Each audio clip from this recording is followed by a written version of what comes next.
right now on 5 on Your Side at 10. We begin at 10 with breaking news tonight. Police investigating a shooting death in St. Louis near Hyde Park. It happened within the last couple of hours on North 21st Street. Police found a woman in her 40s or 50s shot inside of a running car. We will update this story on air and online just as soon as we learn more. New tonight, police are looking for a man caught on camera allegedly robbing McDonald's restaurants across St. Louis, and his weapon of choice may surprise you. Good evening. I'm Brent Solomon. Police say a robber maced McDonald's employees from the drive-thru. New at 10, Robert Townsend with more on who police are looking for tonight. These are surveillance photos of the menacing mask-wearing robber St. Louis police believe has targeted McDonald's drive-thrus for nearly 2 months. His weapon of choice, not a gun or a knife, but mace. Oh, so he's the Mickey D. Macer?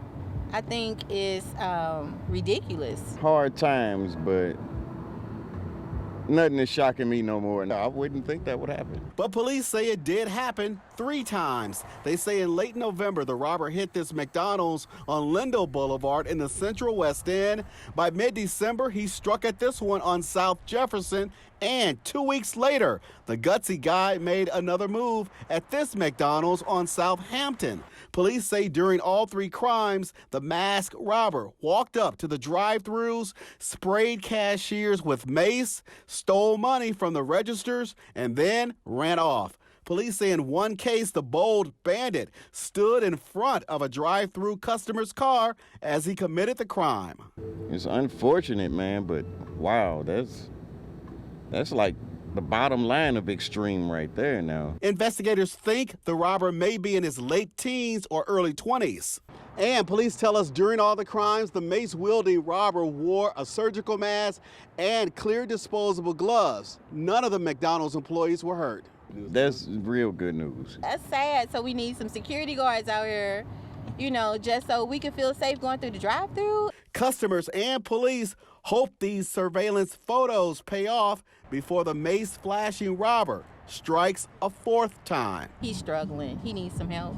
Robert Townsend, 5 on Your Side. And police want anyone who recognizes that robber to call Crime Stoppers at 866-371-TIPS. Let's go ahead and take a live look now over downtown St. Louis. It's a clear but cold night on this Friday the 13th. Feels more like winter again following that warm start to the week.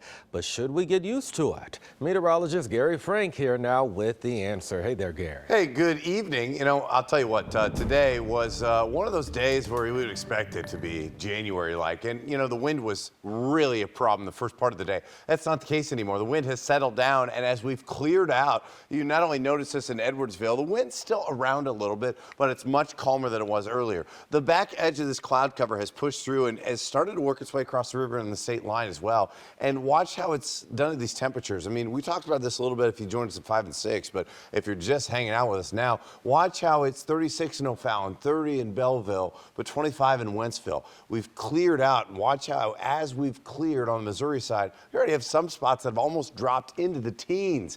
And as a result, I think areas like Wentzville, Lake St. Louis, Wildwood may get down to somewhere between 15 to 18, whereas cloud cover hanging tough on the other side of the state. So tonight, I do think it will be cooler on the Missouri side versus the Illinois side. You'll notice these numbers here. And then what to expect the next few days. We got a nice January weekend, but we got rain on the holiday, and gradually temps will fall back to where they should be for this time of the year. But we do have some ups before then, how they impact our weekend and when we'll see that rain chance just ahead, Brad. All right, it's up, and we like it. Thank you, Gary. An update now to a murder case in Freeburg, Illinois. A man named Scotty Lambert of Belleville now charged with first-degree murder in the death of a woman named Linda Waller. Waller was found dead inside of a home Wednesday. Police arrested Lambert after they pulled him over while he was driving her car. Police have not released details about what led to that murder. Lambert is on parole from Illinois Department of Corrections. His bond now set at $1 million.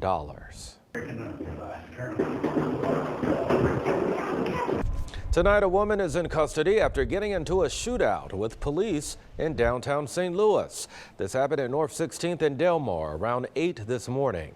Homeland Security got a call that a woman around 40 years old was threatening to shoot up the Social Security office. When they tried to get her out of the van, they say she opened fire on them. No one was hurt. Tonight, there's a new law in Illinois to protect reproductive rights. Illinois Governor J.B. Pritzker signed that bill today. It protects reproductive and gender-affirming healthcare patients and providers from legal action originating across state lines. Since the reversal of Roe v. Wade, there has been an influx of patients coming to Illinois from states with abortion bans. Well, Congressman George Santos is now sworn in to represent New York's 3rd District, despite revelations he repeatedly lied about his background. Casey Decker with our National Verify team explains whether any action can be taken against him. Republican George Santos has taken his seat as a congressman representing Long Island. After he won his seat in November, news reports revealed he had embellished or outright fabricated much of his personal and professional history. Some Republican leaders have called for Santos to resign, but he's refused to do that. So what actions can be taken against him? Can a sitting member of Congress be removed from office? Let's verify. Our sources, the Constitution and the Congressional Research Service. Article 1, Section 5 of the Constitution says that a 2/3 majority vote in the House is needed to expel one of its members. The Constitution then requires a special election be held to replace them. So we can verify, yes, a sitting member of Congress can be removed from office.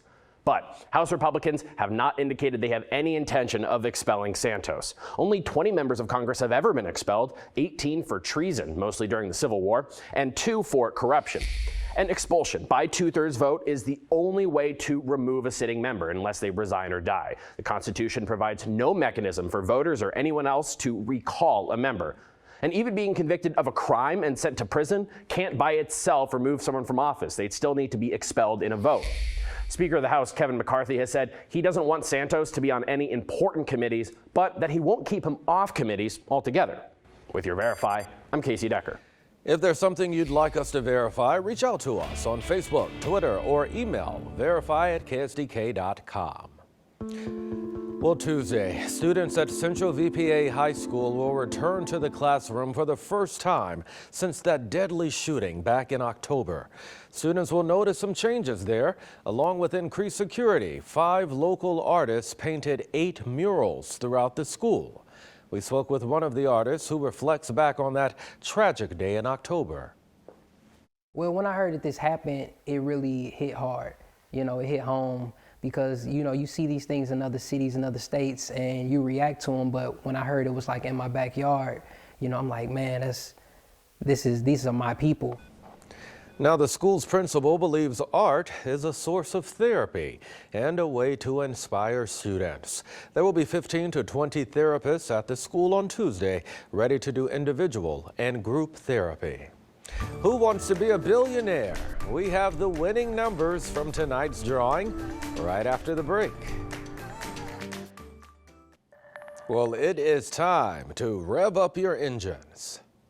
This is one of the largest and most popular auto shows in the country, and it's back in town. There are nearly 300 cool cars on display this weekend at the Dome at America Center. The St. Louis Auto Show will showcase all of the latest models and new technology.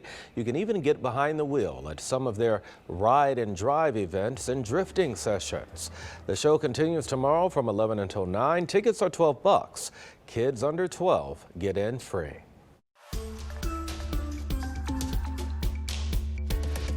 We must never seek to substitute one tyranny for another. A doctrine of black supremacy is as dangerous as a doctrine of white supremacy.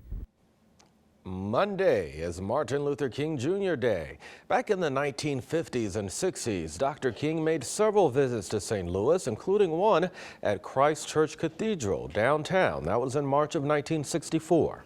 On that same visit, KSDK reporter Chris Condon sat down with Dr. King for an exclusive interview. Between now and Monday, we're airing a portion of that sermon and interview on 5+. That's at 8 in the morning and at 8 p.m. Well, it is Friday the 13th, and most consider it to be the most unluckiest day of the year. But someone could end up a billionaire and take home the Mega Millions jackpot tonight. In fact, the winning numbers drawn just a few moments ago. Go ahead and pull out those tickets. Tonight's winning numbers are 61, 30, 45, 46, 43, and 14. Good luck to you. We've got meteorologist Gary Frank now with your weather first forecast. You know what? Not a bad... Disgusted. I'm already disgusted, Brent. No, I didn't buy one. I never do. I was going to say, that just means you got to get to work and do your job. Yeah, exactly. And we're excited to be here. We're talking about temperatures that are going to improve. But, you know, when we got January that looks like this, we got all these red figures. We've been above average or at or above average for the last 16 days straight until today. 31 degrees for our high. So we were due for one of these days. And I would expect the second half of the month is going to be like that to some degree as well. But, you know, so far we're starting out the third warmest as we average 45 degrees, not only the high, but the low as well. Our average high is 40. This is the statistical coldest period before it goes up to 41. And then it's all aces from there, right? But we just don't have that at the moment. And, you know, it's clearing out maybe a little sooner than what we had expected. And as a result, temperatures are starting to fall a little bit more.